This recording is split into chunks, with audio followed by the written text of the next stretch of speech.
Hey, what's up guys? Talon back with the video.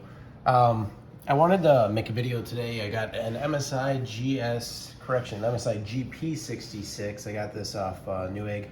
Got it about 2 days ago, and I wanted to make a video showing you guys sort of the performance and then some of my findings I've found with kind of tuning and overclocking the laptop, because as some of you probably don't know, at least with the 11th gen parts, previous parts, kind of from like the first i7s, or maybe the second, I think it was the first i7s, all the way up to Haswell, the 4th gen i7 laptops, you could do partial overclocking and then fully on overclocking on the higher end parts. But they took that away when they got to, I believe, either Broadwell, or at least it was definitely with the 6th gen Tiger Lake parts for laptops. There was no more partially unlocked chips, it's just the fully unlocked chips. That changes with the 11th gen. Intel reps have confirmed this through their Ask Me Anything on Reddit, and then I've confirmed that through my own testing with the laptop. I've got the i7-1100H, that's what comes in the GP66, and it is indeed unlocked partially. You get +4 bins or 400 megahertz overclocking, so the single core turbo ratio for the 11800 is 4.6 gigahertz. So you get +4 bins, so you can take it to 5 gigahertz, and then the all-core turbo ratio is 4.2 gigahertz on all 8 cores if they're loaded up. So you can bring it all the way up to 4.6. Now that is going to require that you basically don't undervolt, or probably require you add voltage, and that's going to drive your temperatures up a little bit. So if you can control it, your biggest constraint is basically going to be your thermals. I'm finding that the MSI book, at least that I'm using here, the GP66, doesn't seem to really have any power limits. I don't know where they set it. It's probably an EC limit, but at least through my testing, I've seen it pull all the way up to 106 watts peak through some overclocking, and then adding a little bit of additional voltage to the VID offset. And that allows me to push 5 gigahertz on a single core and all the way up to 4.6 on all 8 cores. And that leads to some pretty crazy performance. Now for gaming, that might be acceptable. For any sort of real heavy usage, like if you're doing rendering or Blender or something along those lines, you're probably not gonna be able to overclock it to those levels. You're probably gonna aim for maybe 100 megahertz or 200 megahertz, and then hope that you can also get an undervolt on top of it, because even with max fans, this thing's gonna get pretty warm. It doesn't use liquid metal. It is a 15.6 inch chassis. It's not the biggest laptop. It's not the thinnest laptop, but it's not huge. It's about 5.25 pounds, something like that, about an inch thick. At its thickest point, I think 0.93 towards the back. So like I said, it's not an MSI GS66 thin and light laptop or a Razer book, but it is, it's not a full like traditional desktop replacement in terms of its overall footprint. It's something you could throw in your bag and carry. Wouldn't be the lightest, but definitely wouldn't be super cumbersome either. So I'm going to show you guys the clocks just to show you that you can in fact overclock. So I've got it set up, and it is kind of a pain. The MSI book, the MSI laptop, I think what's happening is their EC is, so you can see the clocks there, they're kind of bouncing around between about 4.8, and then they kind of throttle down. I do have it on the ultimate performance power plan, so if you look down here, you'll see that I right click and I go to power options, and I actually have to change it to this. So if you come and you go to the mobility center and you set it to any of their power plans in here, like power saver, high performance, or balance. Ultimate performance normally actually would not be here. You have to actually go to the other option like I just did and select ultimate performance. Now if you don't do that, what's going to happen is it's like the EC, even though you've set the overclock, and you can set, I've tested, you can set it in the BIOS or you can set it with XTU. It doesn't matter. It will like allow you to overclock it for about 10 seconds, and all of a sudden it just rewrites the values and sets it back to the default clocks. It will still respect the multi-core overclock, but the single core won't boost high anymore. So it's extremely weird. I don't know if that's by design, if that's what they don't want you to overclock, or if it's simply I need to update the BIOS. There is a BIOS update, but I haven't messed with it. By default, out of box, you can't overclock. It is locked out. XTU doesn't even allow you to use the undervolting features. So I'll kind of zoom that back out for you guys a little bit. I'll show you what XTU looks like so you can see the overclock. So this is what XTU is going to look like once you get everything unlocked in the BIOS, and I can show you guys how to do that. It's pretty simple. It does allow you to change the BCLK, the reference clock, at about 102, 103. I think 103 is the max I was able to go to before it was no longer happy and just yelled at me. And so that should allow you to get about another 100 megahertz if you wanted. So technically you could do 50x, and then you could also put the BCLK on and get so about 5100 megahertz on a single core if you can get it to run. Again, that's going to require voltage. Core voltage offset, I don't have anything, but yes, you can undervolt, and yes, it will apply. I've tested that, so because I have a slight overclock on, I've got it at default. You can mess with the AVX ratios and the AVX2 and the AVX512 ratios. You can actually disable both these in the BIOS as well. You can mess with the short and long-term power limits, and then the turbo timer as well if you want to mess with that. And then there's things in here for the core ICC max, which I believe is the probably the current limit on the I wouldn't mess with that just because it is a laptop, so I would leave it around about 105 as the max. I probably wouldn't go messing with that. So you can see down here, you can see the core ratios as well, and they are unlocked. So default is 46x right here on a single core, and so you can go the +4, like I said, will bring you all the way to 50x. The default 8 core is 42x, so +4 will bring you to 46x. So I'll go ahead and discard those. But this is what I've got it set up as right now. See, 8 cores is 44x, it'll run 4.4 gigahertz when everything's fully loaded up, under load. And then the single core will be 48x, and then depending on how many cores are loaded up, you can change the ratios there as well. You could just do it per core as well if you want. You come in here and you can set each core individually, and you could set the voltage to adaptive, static, the overrides, and an offset as well. So if you really want to get in depth and do some crazy tuning, the ability is there. Then you have the cache ratio, and the cache is also overclockable by 4, so you can take it to 42x, and I have that at default right now. I do have a cache offset because I'm not overclocking it, so these are independent. The core and the cache are actually independent.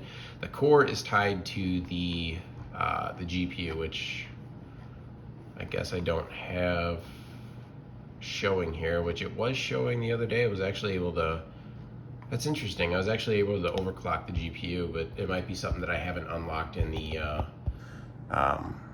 BIOS this time, because I did set it back to default. But when I first installed this, I actually had, I had access to overclocking the GPU and undervolting it as well. I don't plan on using it, so that's not too much of a loss, but it seems that it's kind of disappeared for whatever reason, but it was in there before. Memory was not. Memory you have to do in the BIOS. But I'll show you guys a quick bench here. It's gonna get pretty warm if I do this, so I'm gonna set the fans up to max. It gets warm because I do have it overclocked. I don't have the best thermal paste either, and it seems like I didn't really win the silicon lottery on this thing. Some other guys saw was, and you can see it's holding the 4.4 under load. And then it goes to a single core, and you can see 4.8, 4.6. It's kind of bouncing around between those as it runs that single core test. It's like about 626. That's pretty freaking good for a laptop. And then as soon as it idles again, obviously it pops right back up. So pretty good, pretty impressive. We can run a time spy for you guys as well really quickly. I don't have it on dedicated GPU mode, so hopefully that doesn't affect the score too much. But like I said, you do have to have it in this profile. If you set it to the balanced or the regular high performance under mobility center here, it will, or power saver, any of that, it will reset these clocks back to default.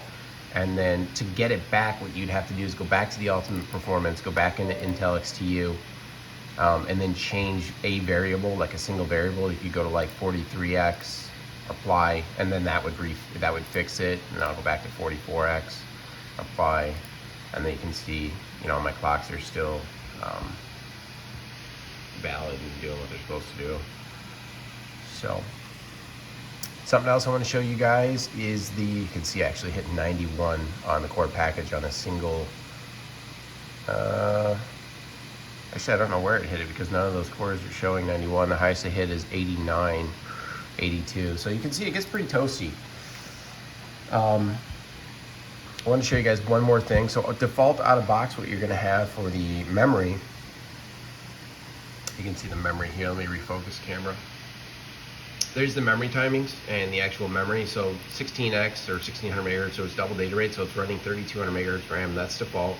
The TCAS, or the cast latency out of box, will be 22, so I've actually tuned this to CL16, 18, 18, 40, default I believe is like 52 on that, and then 560T for the TRFC is default. Command rate I believe is 1T by default. I actually changed that to 2T. I haven't tested 1T stable, but I just changed it just for the time being. It'll boot and was running, but I'm trying to figure out if there's any sort of instability, and then I'll go lower as I tune things. Biggest thing I wanted to show you guys here is the gear mode. You can see it's in gear mode 1. By default, this is going to be in gear mode 2 in the BIOS. I'm going to show you where I changed that, and we'll show you the IDA64. Close that out. Close that out. True color is actually not run by default, so I'm going to close out as well. That actually can be installed. You can find it on the MSI website. And it does allow you to change the color profiles of the screen, but by default it was not installed on the system. Okay, so here's IDA64. I'm going to run the memory test for you guys. I think it'll do about 64 nanoseconds. The lowest I've gotten it down to is about 61, but I haven't fully gotten everything kind of stabilized up.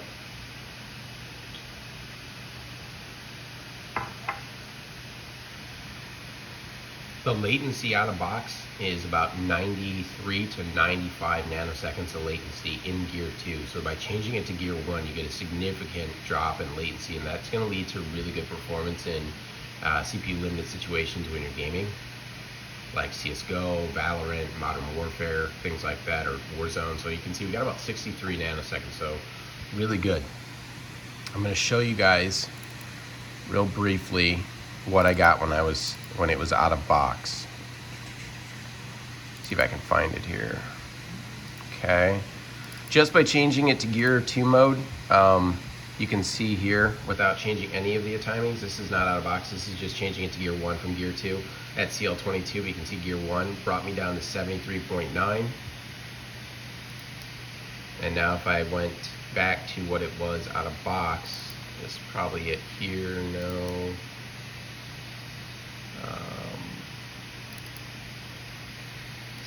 63. Okay, so about right here. So you guys can see there's the out of box CL22 at 2T gear 2, and if you look at the latency there, we're at 93.9 or 93.3. So not great, and just by changing that and then tuning the memory down, we're at 63.7. Disregard all of this, is completely incorrect. It's just a misreading by IDA64. It's actually a beta version, you can see here, that I had to find that would actually even run this test. And then I guess what I'll do is I'll run a quick time spy for you guys, and then I'm probably gonna upload this to YouTube. I actually recorded this yesterday at 4K, and it was just the file was so big, and it was an hour-long video that I went through, and I decided I had to scrap it. It just was too much information. It took me too long to kind of cover everything I wanted to cover. So we'll go to benchmarks. Again, I don't have it in discrete GPU mode. I could reboot. Actually, I think we're going to do that before we do the test. So I'll show you guys the BIOS really quickly, and then we'll change it to discrete mode. So what I'd like to do is go here. This is the new center, like MSI Dragon Center. I think they're using this thing called MSI Center now. And you can see it loads up much quicker. I always had trouble with that. So you go to features, and then you go to general settings, and then you can see, oh, it is in discrete mode. Okay, disregard that. So I guess I either switched it back to that or at some point, or but it is in discrete mode. That's good.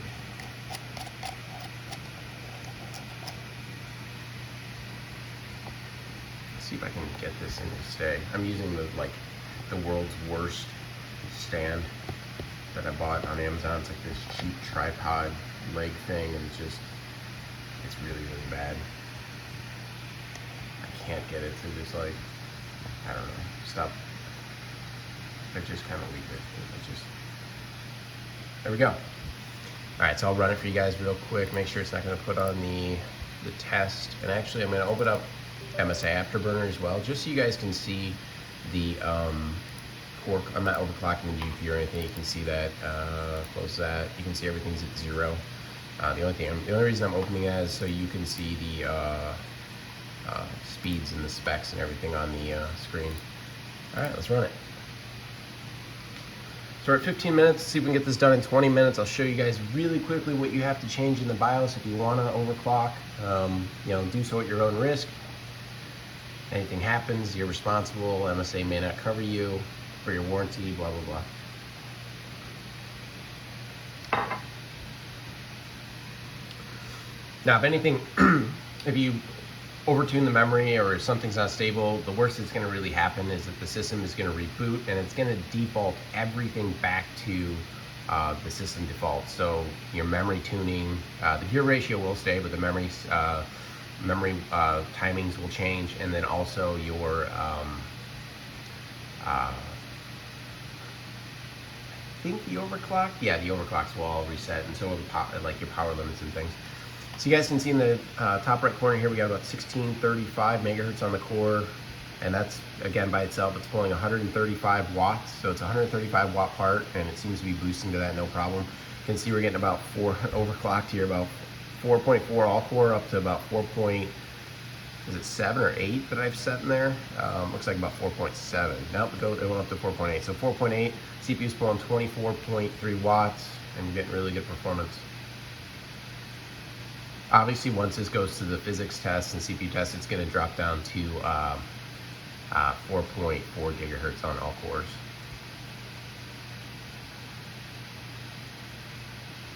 And get much hotter as well. But for gaming, this thing runs really cool. So Cinebench, it heats up, things like that, something multi-core rendered. If you're going to be doing that, I recommend you just leave the CPU at stock and undervolt. I can undervolt about 75 millivolts, 70 to 75 millivolts, somewhere in there, at completely stock, and it runs great. And the temperatures, it'll hold 4.2 gigahertz all day in Cinebench. It will creep up though, you'll get into the high 80s. Again, I don't think I have the best thermal paste application, so I'm probably going to end up putting Gillette Extreme on this, possibly even liquid metal. Now, if you're just gaming on the system, it's not likely that anything's going to heat up the CPU anywhere close to like one of those programs might do. So you could probably get away with some overclocking on the CPU, and then if you have a really good chip, you might be able to undervolt, but most likely you're going to either have to leave the voltage at stock or maybe go up, you know, 25 millivolts or something like that if you want to try and eke out that last 100 megahertz. But I've got it at no offset at all in the core, and it's been handling it pretty fine. 4.8 gigahertz on the single core. And like I said, for gaming, you should be able to get away with that, no problem. And temperatures while gaming are really controlled. With an overclock, you're looking at about, in Warzone, at really high PS, you're talking like 150 to 170 frames. So as that frame rate goes up, temps go up, because the utilization of the CPU obviously goes up. You're looking at about mid 70s. If you're overclocked at stock with an undervolt, you're looking at about mid 60s. And then on the GPU, regardless, I've seen about 60 to 65 degrees Celsius on the GPU, and really high frequencies. I mean, the thing does really, really well. So you guys can see here we're hitting about, hit 84, 88, 70s, still holding 4.4 on all of the cores. Actually got the 96 there, 88. It's kind of holding it. I think the throttle point is probably about 95 degrees Celsius, something like that. Now, if this laptop had liquid metal or something, like some of the other laptops, you'd see some really crazy scores. So you guys can see here we hit 11.7 thousand on the CPU and 10.924 on the GPU. That's actually a little bit lower than what I've actually gotten in the past, so I'm actually surprised by that. But I'm not overclocked, so maybe it's because when I was overclocked a little bit in the past on the GPU. But overall, pretty good. 11,000 is the score. Hit 10,924, like I said, on the GPU, and 11,717 on the CPU. So all in all, yeah, really good. I'm happy with that score. Let's reboot. I'm gonna turn off the fans. Put that back. And we are gonna go into the BIOS and show you guys what I'm talking about as far as overclocking goes, and the changes I made to make it happen.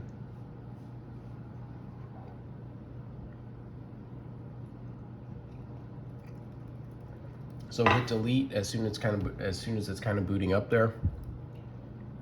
Go to the advanced tab here, and then it's you can look up the code to do it, the keystrokes.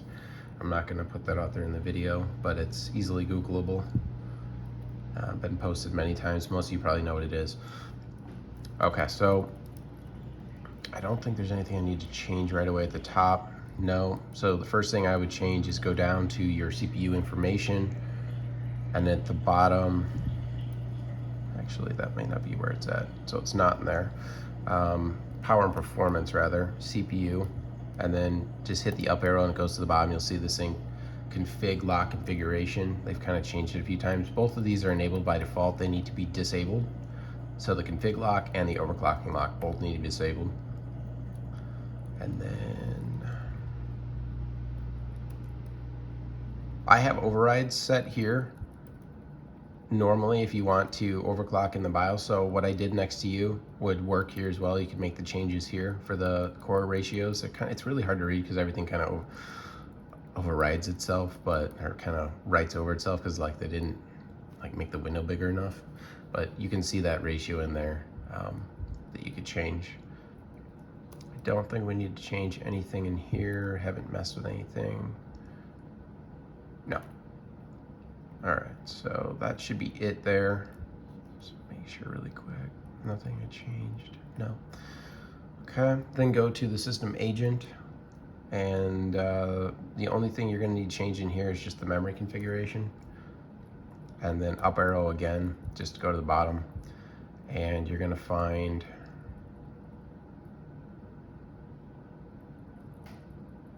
guess you don't need to go to the bottom. You could actually just tab down, that would have been faster.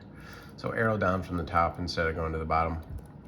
And you have this SAGV here. That's disabled by default, that's what we want. And then right below that, it's gonna say sets the gear ratio when the SAGV is disabled, which again, it is by default. By default, this is gonna be 0, which means auto, and it means it's gonna be in gear 2 by default. You're gonna wanna change that to 1, and that's gonna set the gear ratio. You can see that reads right there, sets the gear ratio when this is disabled. Well, by default, again, this is disabled. If you set it to 1, you can run a gear ratio 1. So that's what you need to change. And what we're changing there is it's introduced with Rocket Lake. Essentially, it's changing the memory controller speed versus the RAM speed. So if it were running in 0 or gear 2, which is the default setting, if our memory is set at 1600, double data rate is 3200 megahertz, so it's running at 1600 on the memory. That means the memory controller is going to run in a 1:2 ratio, which means it's going to run at half the speed of the memory.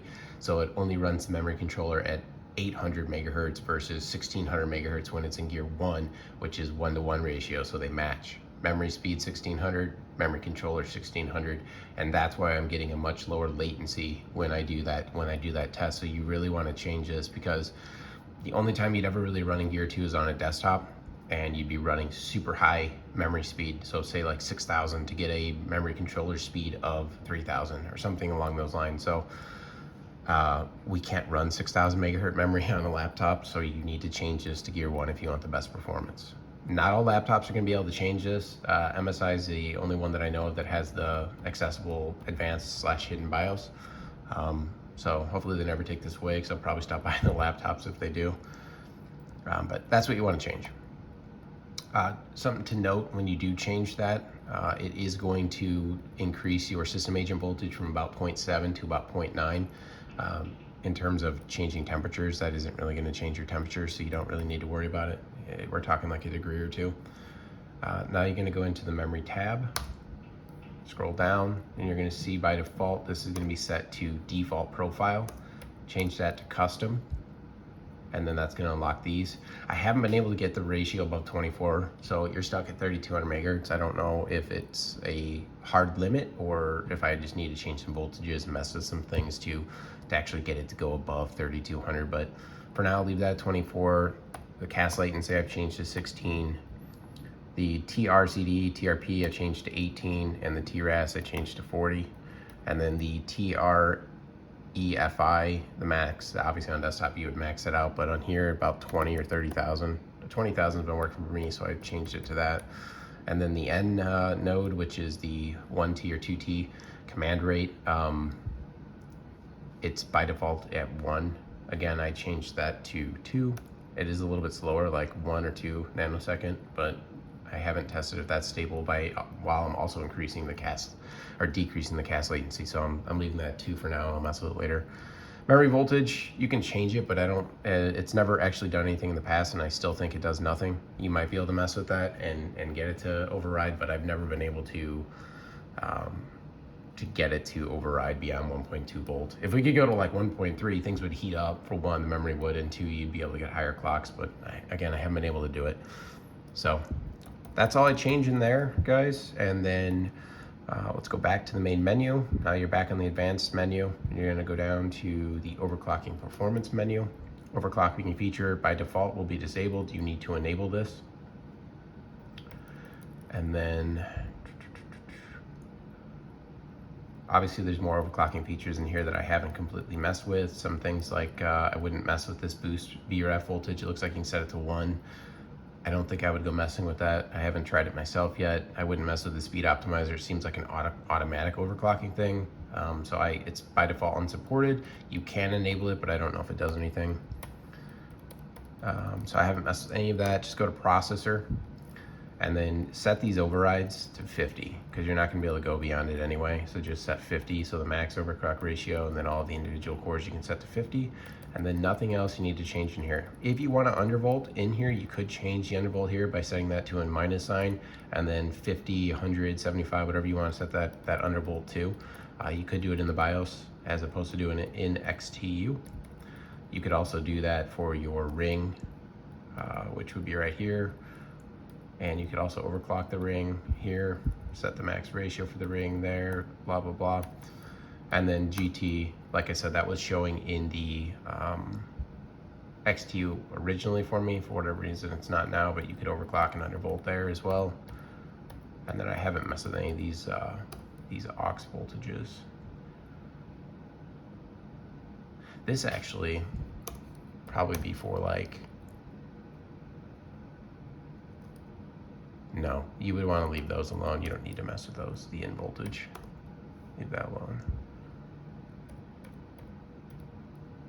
I doubt you need to mess with any of these. I don't think these are going to help you in any way to get the memory any higher. It's possible. I'll mess with them later, see if I can get it to go higher. But that's it, guys. That's all you need to change. There's this actually, BCCIO, this actually is the voltage for the memory right here, the memory controller voltage.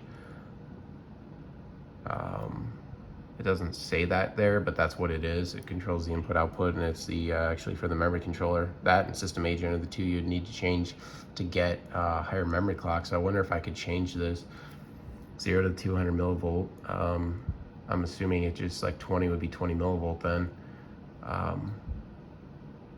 Interesting. I could probably change that to get higher clocks on the memory. I'll mess with that later. And that's it. So if you just want to save it from there, you would hit F10, enter, but I don't want to save any of my changes that I've made, so I'm just going to quit without saving, and then you hit enter and it's going to reboot. Now, when you make these changes, it's not going to instantly go like mine just did. It may take, 10 to 30 seconds to go. And let me just type in a little password here. You guys get to look at a coffee cup.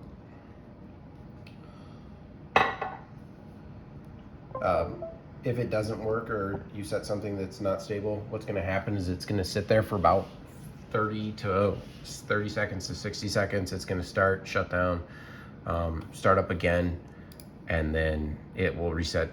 Basically what it's doing is resetting everything to the default settings. So yeah, that's about it, guys. That's all I wanted to go through. That's what I wanted to show you guys on the laptop and show you how to do the overclock. I'll show you again. I'm going to show you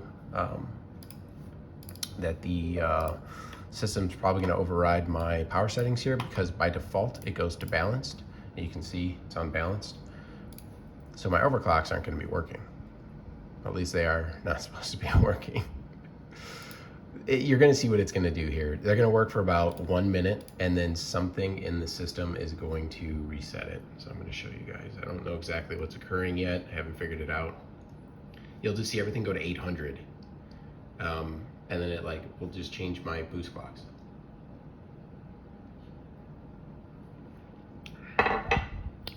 It usually takes about, there it is. There it just happened. So you guys saw that? It went down to 798 or 800 megahertz, and now look where it's boosting. It only goes to the default 4.6, but for some reason,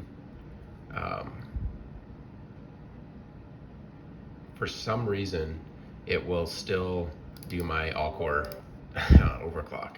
So you can see 4.4 boosted there for a second. So I'm gonna reset that. You guys can see max is 4.6. We'll run a quick test. 4.4. So for some reason it still takes these, but just completely wipes out the other overclocks. I don't know why it does that. I haven't figured it out. I'm gonna stop that test, and we're gonna go into XCU, which I actually have open here. And what I'm gonna do is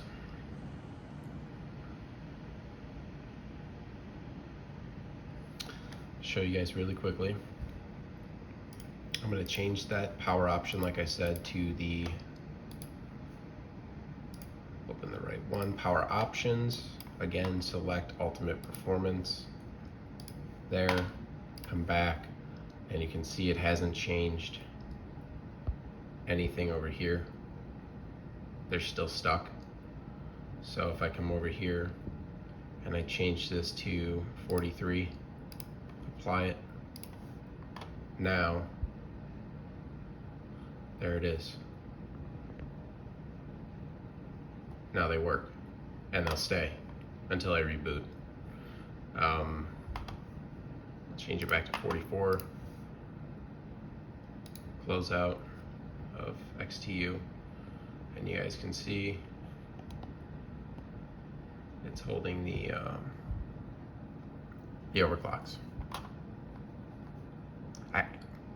I can't explain why that's doing that yet. My guess is it's something with the MSI EC rewriting to the base profiles that the system has, so like power saver, balance, type performance, and if you change those, it detects a change and then just rewrites those values. But if you put it into this profile that it doesn't even have, that it's like just a base Windows profile, it seems like it doesn't detect it and doesn't rewrite to it. So it's very odd. I don't know why it's doing it, but yeah, that's why, and that's how I've figured out how to fix it. Kind of annoying that I have to do that every boot. You just have to, it's not that hard. You just set to ultimate performance and then set the ratios that you would like to set. But that's the workaround I've discovered and how to get past this, at least for now, until maybe I can figure out exactly why it's doing it, or if I just do a complete clean install of Windows and then don't install any of the MSI software. But in doing so, you may take out like fan controls or lighting or things like that that you may need. Hopefully you don't take out like the boost profile of the GPU as well when you do that. But it doesn't look like you do, because I'm using that ultimate performance profile in that previous run of Time Spy, and there was no issues with it boosting. So that's all I got for you guys. 33 minutes in, I covered as much as I wanted to cover. I'm not going to do a complete overview of the laptop. You can kind of look into it, but as far as its build quality, I think it's pretty nice. I think the lid of it, I'll do a quick overview, just walk around it, but that's it. I think the lid of it here is, I think this is aluminum. If not, it's not the most premium laptop, that's for sure. I think it's kind of like a no frills, amazing gaming laptop because it spits out crazy IPS. But I believe this is aluminum, and I believe the lid also is aluminum. I'm not entirely sure on that. It does feel cool in the morning when I kind of come down and open it up first thing in the morning. This feels like this is aluminum, and then this is aluminum on the lid, but everything else it's a plastic. So yeah, it's cool to touch. It's definitely an aluminum. It's not the nicest aluminum, but it's, you know, it's fine. It's a matte black finish. It's a fingerprint magnet. You've got this kind of larger end on the laptop. Again, I said it's not the thickest laptop, not the thinnest laptop, but the pictures actually make it look a lot worse than it is. So it's not super thick. It's about 0.93 at the thickest point back there in the back. Something I really am not happy about is you give up a Type-C connector, whether you need that or not, and no Thunderbolt. So You get USB 3.2 Type A Gen 1, so 5 gigabit. That's it. You get another one right there, the exact same port. Come along the back here, you've got the vent grill. Show you guys what this looks like. Pretty nice. I mean, it's a well-built machine as far as like it feels durable, but I think as soon as you start to tear into things, you'd probably break it because it's got those plastic tabs. It's kind of crappy. But you get a display port, mini display port, full Ethernet, HDMI 2.1, so you can do 4K 120 hertz with G-Sync if you have one of those LG TVs. And then their proprietary power connector here, which is I actually really like. And then coming across the other side on the left here, if you're facing forward on it, you get the same exact USB port there, and then the combo mic and headphone port. And then the power brick for itself is pretty large. It's quite large actually. It's about twice the size as my GS66 power brick. But it's also a 280 watt brick versus a 180 watt brick, but it's pretty light. I mean, as far as like, you would think it would weigh a lot more picking it up. It's not as heavy as some of the bricks I've had in the past that were like 240 and smaller than this. So even though it's a pretty large power brick, it's actually not as heavy as you would think it is. But 280 watts, I actually really like this. For some reason, some of the new GE66 and 76s are getting a 240 watt brick. So I don't know why that is. More than likely what you're going to experience with that is you're going to see battery drain, and I absolutely hate battery drain when using the system, especially because that's going to limit your ability to overclock and to push the GPU and CPU, stuff like that. So it's good to see that came with a 280 watt brick for just the 15.6 inch with the RTX 3070. So yeah, guys, that's about it. Overall, pretty good. You get your RGB keyboard there. It's, I believe, per key as well. I haven't messed around with it, but I believe it is a per key RGB. The trackpad sucks. I mean, it works fine. It's Windows Precision, but it's not a glass top. I mean, it's accurate. It sucks in that it doesn't feel like glass like I really like, and it's rather small. It would be nice to be larger. And then it's also, I don't know, it really is annoying. It's got a lot of, just moving your mouse around, it clicks, I think I got a defective one, to be honest. It doesn't sound very good. But other than that, the laptop is pretty good. The speakers, they're adequate and they work pretty good. I think they're two watt speakers. So yeah, not too bad overall. It's a pretty decent system. It does have PCI Express 4.0. It comes, at least on the 3070 model, is a kind of a crummy 3.0, and so it's not a very good 3.0 drive. The 3080 model, I believe, does come with a Samsung PCI 4.0 drive.